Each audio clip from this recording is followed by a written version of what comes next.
हाय दोस्तों, मैं विपिन भगत आप सभी का प्रिय मित्र द मिशन क्लासेस पे बहुत बहुत स्वागत करता हूं। अगर हमारे चैनल पे आप नए हो तो सब्सक्राइब कर दे और वीडियो अगर अच्छा लगता हो तो लाइक कर दे और दोस्तों के बीच शेयर ज़रूर कर दे। अगर हमारे साथ जुड़ के आपका तैयारी तो बहुत अच्छा हो ही रहा है और उन मित्रों की भी तैयारी अच्छे हो जाए। चलिए दोस्तों, आप क्वेश्चन की तरफ चलते हैं। किसी यूरोपीय क्लब की ओर से फुटबॉल खेलने वाला पहला भारतीय उपमहाद्वीप का खिलाड़ी कौन था? उपमहाद्वीप की खिलाड़ी, ठीक है, कौन था? तो मोहम्मद सलीम, ठीक है। 1936 में 1936 में फुटबॉल हुआ था, ठीक है। द इंडियन जगलर उपनाम मिल गया। इसमें उन्होंने फुटबॉल खेला और इतना शानदार प्रदर्शन किया, उसमें उसका नाम द इंडियन जगलर पड़ गया, ठीक है। दूसरे क्वेश्चन की तरफ चलते हैं अपन। माउंट कंचनजंगा क्या है? ठीक है, तो माउंट कंचनजंगा विश्व का तीसरा सबसे ऊंचा पर्वत है, ठीक है। माउंट कंचनजंगा कहाँ है? सिक्किम। सिक्किम के सिक्किम जो है पूर्वोत्तर भारत में स्थित है, ठीक है। और भारत की सबसे ऊंची और नेपाल की दूसरी चोटी है। ये कंचनजंगा जो है भारत की सबसे ऊंची चोटी है, भारत की सबसे ऊंची चोटी है, ठीक है। ध्यान देंगे। अगर नेपाल की बात कर ली तो नेपाल के भी दूसरी सबसे ऊंची चोटी है, ठीक है। अगला क्वेश्चन लेंगे अपन। क्वेश्चन है 6 सितंबर 2015 को नासा के वैज्ञानिक ने पृथ्वी से बाहर, ये 15 की बात है, बाहर एक स्थान पर पानी के साक्ष्य प्राप्त किया, ठीक है। पानी के साक्ष्य प्राप्त किया कौन से ग्रह पे? इसका ऑप्शन है बुध ग्रह पे, बी पे इसका ऑप्शन नेपच्यून पे, सी में इसका आंसर था मंगल पे, डी में इसका आंसर था, ऑप्शन था शनि पे, ठीक है। तो कौन सा रहेगा? तो मंगल पे। किस पे? मंगल ग्रह पे पानी की खोज किया था, ठीक है।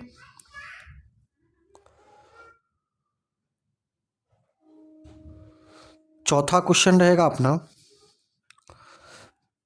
किस भारतीय नाभिकीय भौतिक शास्त्र के सम्मान में ट्राम्बे में स्थापित परमाणु ऊर्जा संयंत्र का पुनः नामकरण किया गया? जो ट्राम्बे में है, जो ट्राम्बे में परमाणु ऊर्जा संयंत्र है, किस नाम से जाना जाता है? तो भाभा, उसका पूरा नाम क्या है? Bhabha atomic research centre. Trombay मतलब होमी जहांगीर भाभा के नाम पे किया गया है। 1966 में भाभा की मृत्यु हुई। 1966 ईस्वी में होमी जहांगीर भाभा की मृत्यु होने के बाद 1922 जनवरी 1967 में इसका नामकरण कर दिया गया, ठीक है। और होमी जहांगीर भाभा के बारे में आप सभी जानते हैं कि जो भौतिक शास्त्र के बहुत बड़ा ज्ञाता थे, ठीक है। अगला क्वेश्चन लेते हैं अपना। एक अज्ञात भारतीय का जीवन चरित्र, the autobiography of the unknown Indian है, ठीक है। तो ये पुस्तक किसने लिखा? तो तो ये इनका लिखा हुआ है नीरज सिंह चौधरी का, ठीक है।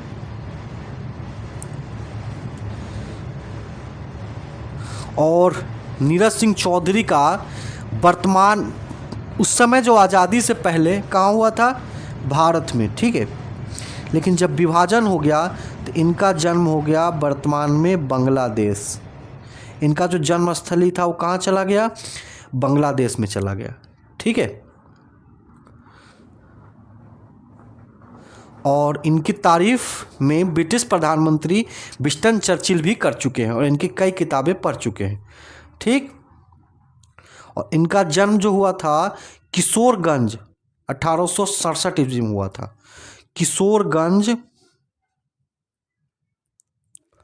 बांग्लादेश में है फिलहाल, 1887 में हुआ था, ठीक है। अगला क्वेश्चन की तरफ चलते हैं।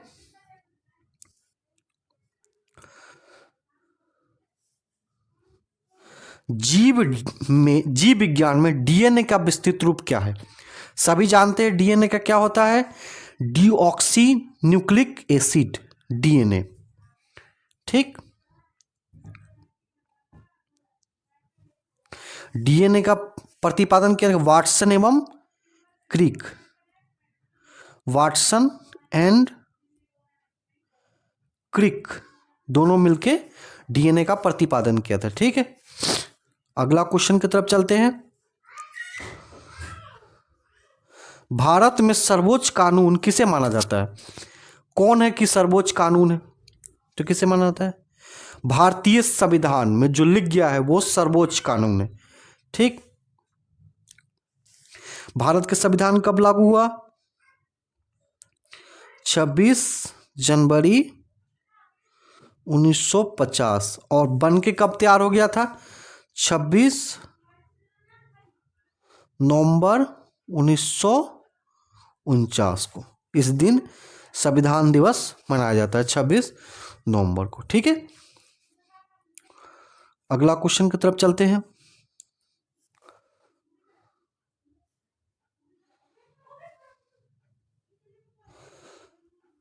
गैल्वेनाइज्ड धातुओं पर जस्ते की परत चढ़ाई जाती है। यह प्रक्रिया उससे किससे सुरक्षा करने के लिए किया जाता है, यह प्रक्रिया उससे जंग लगने से बचने के लिए किया जाता है। कोई धातु है, ठीक है, उस पे जो जस्ते मतलब जेडन, जस्ता मतलब जेडन, कॉपर हो गया कुछ भी हो, जस्ते की जो है जेडन की परत चढ़ा दिया जाता है, ठीक है। जिससे क्या होती है, इस पे जंग नहीं लगती है।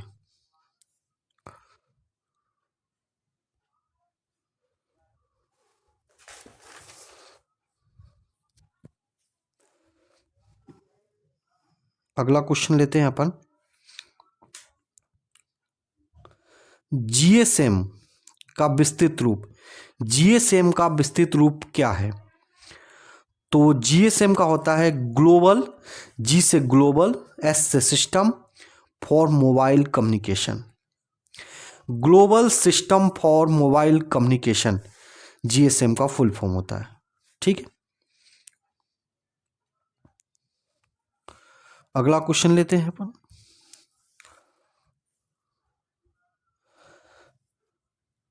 लक्काद्वीप सागर को दूसरे नाम से भी जाना जाता है, उसका क्या नाम है, लक्काद्वीप सागर।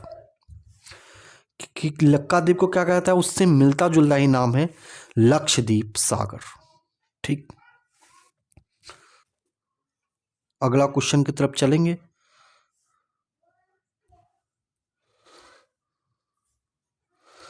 खगोल शास्त्र में दूरी मापने के लिए किस लंबाई के मात्रक का प्रयोग किया जाता है, दूरी नापना है, किसका यंत्र का प्रयोग किया जाएगा, प्रकाश वर्ष, ठीक है।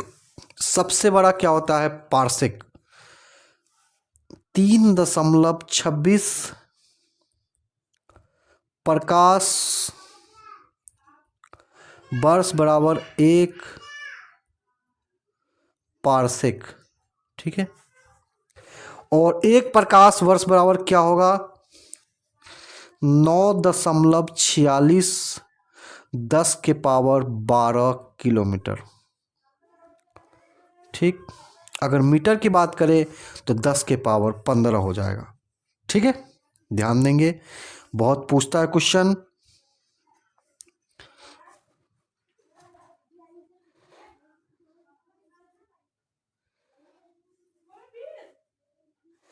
चार मुख्य तत्व कौन से हैं? मुख्य तत्व की बात कर रहा है, कौन सा है, ध्यान देंगे। तो इसमें रहेगा कार्बन, हाइड्रोजन, ऑक्सीजन और नाइट्रोजन। अगर चार मुख्य तत्व है तो वहाँ पे वायुमंडल होने की पूरी संभावना है। देखिए, कार्बन, कार्बन का क्या होता है C, हाइड्रोजन का होता है H2 और ऑक्सीजन का होता है O2 और नाइट्रोजन के N2। अगर ऑक्सीजन और हाइड्रोजन जहाँ रहेगा वहाँ पक्के पानी होगा। ठीक है, अगला क्वेश्चन की तरफ लिखते हैं। नासा के किसके चारों ओर अंतरिक्ष में परिक्रमा करने के लिए पृथ्वी को निम्न प्रक्रिया कक्षा से हटाने की योजना बना रहा है? ठीक है, तो कौन सा है ये? तो ये है चंद्रमा। कौन सा है? चंद्रमा। अगला क्वेश्चन लेते हैं।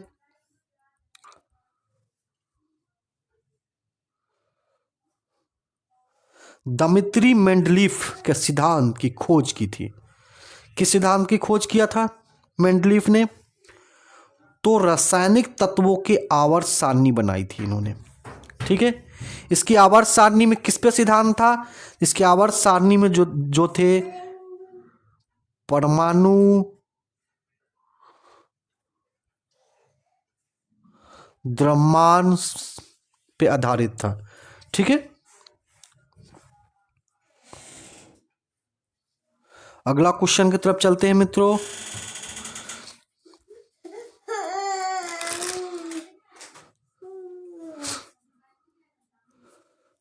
तटीय मंदिर सोर टेम्पल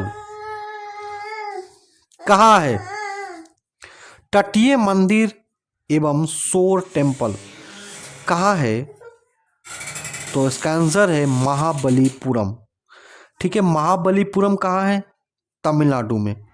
कहाँ है?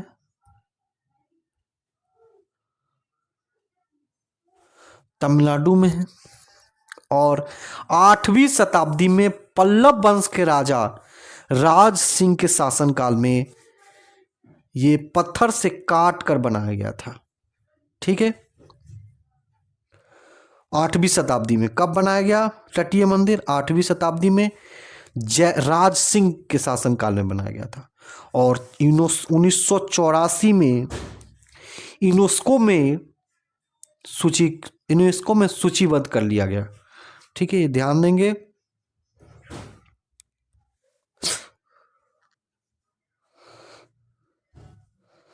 भारत का प्रथम उपग्रह कौन था? भारत का खुद का उपग्रह कौन सा था? आर्यभट्ट। कब छोड़ा गया था आर्यभट्ट? 19 अप्रैल 1975। ठीक है, किसके लिए किया गया था? ये कॉस्मोस 3M प्रक्षेपण द्वारा प्रक्षेपित किया गया था। ठीक है, आर्यभट्ट उपग्रह रोहिणी श्रेणी के क्रम में प्रायोगिक उपकरण में से एक था। अगले क्वेश्चन की तरफ चलते हैं दोस्त।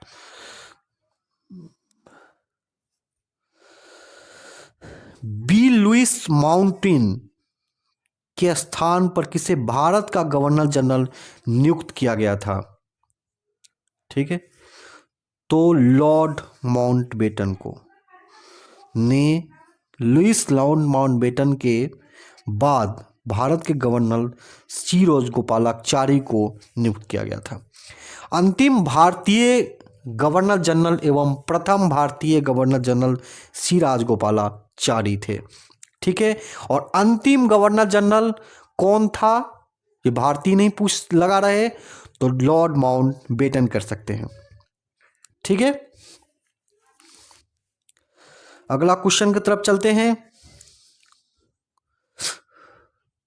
भारत में श्वेत क्रांति के जनक के रूप में किसे जाना जाता है? सबसे पहले जानेंगे श्वेत क्रांति। श्वेत क्रांति का संबंध है दूध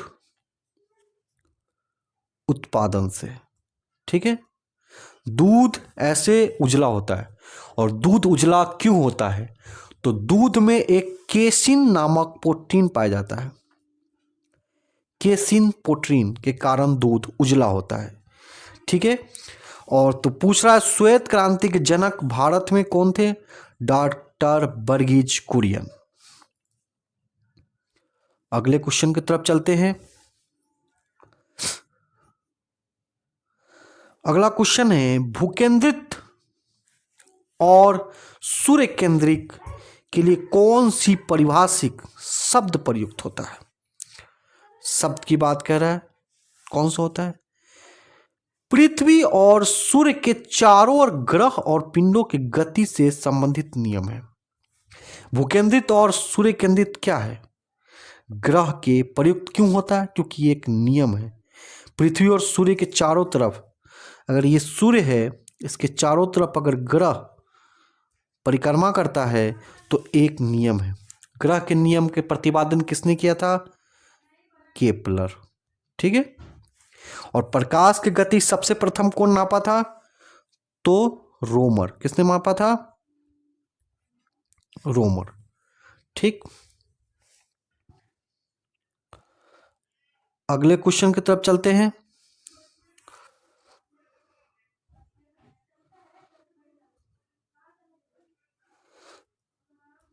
कंप्यूटर में स्टोरेज से संबंधित रैम का विस्तृत रूप क्या है?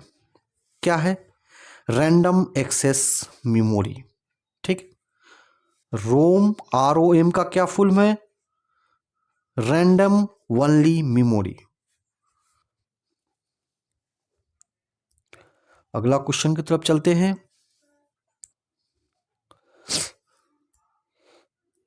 यदि प्रशांत महासागर सागर है तो बंगाल की खाड़ी क्या है?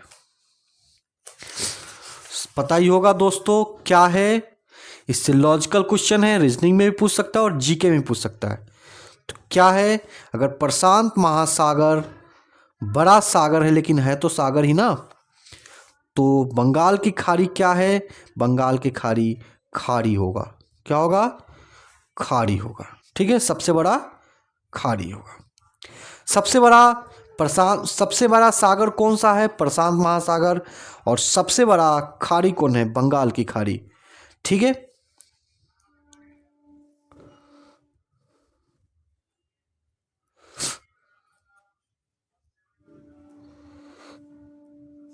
विक्टोरिया मेमोरियल क्या है? क्या है? म्यूजियम है। क्या है? म्यूजियम है। कहाँ है? कोलकाता में। ठीक,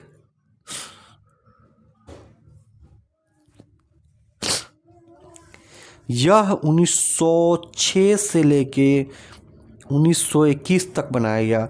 अंतिम रूप से इसे 1921 में बनाकर तैयार कर दिया गया। ठीक है, तो ये सबसे बड़ा म्यूजियम भी है। ठीक है, देश का ही। अगला क्वेश्चन की तरफ चलते हैं।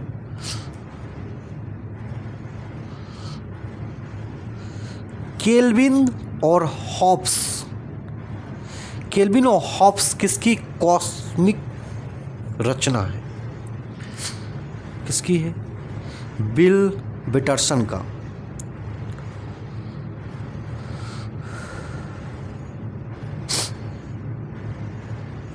अगला क्वेश्चन की तरफ चलते हैं।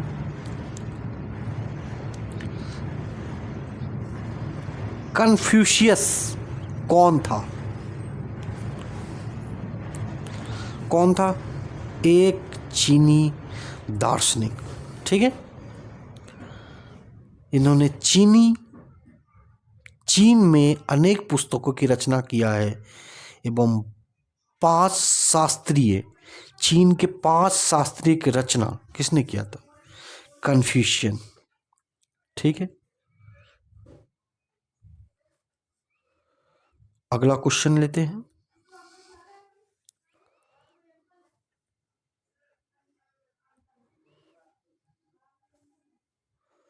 चार्ल्स कोरियन कौन था? तो चार्ल्स कोरियन कौन थे? एक विख्यात स्थापत्यकार, ठीक है, जो नगर निर्माण एवं योजना करता था और आधुनिक रूप से इसके निर्मित स्थापत्य कला ये भोपाल में है। भोपाल में बहुत सारा स्थापत्य कला चार्ल्स कोरियन द्वारा बनाया गया है, ठीक है, जिसमें मेन रूप से भोपाल स्थित विधानसभा भवन, राष्ट्रीय हस्तशिल्प म्यूजियम नई दिल्ली, ठीक है, city centre, salt tech city Kolkata, ये शामिल है चार्ल्स कोरियन के स्थापत्य कला से। ठीक है, अगला क्वेश्चन चलेंगे।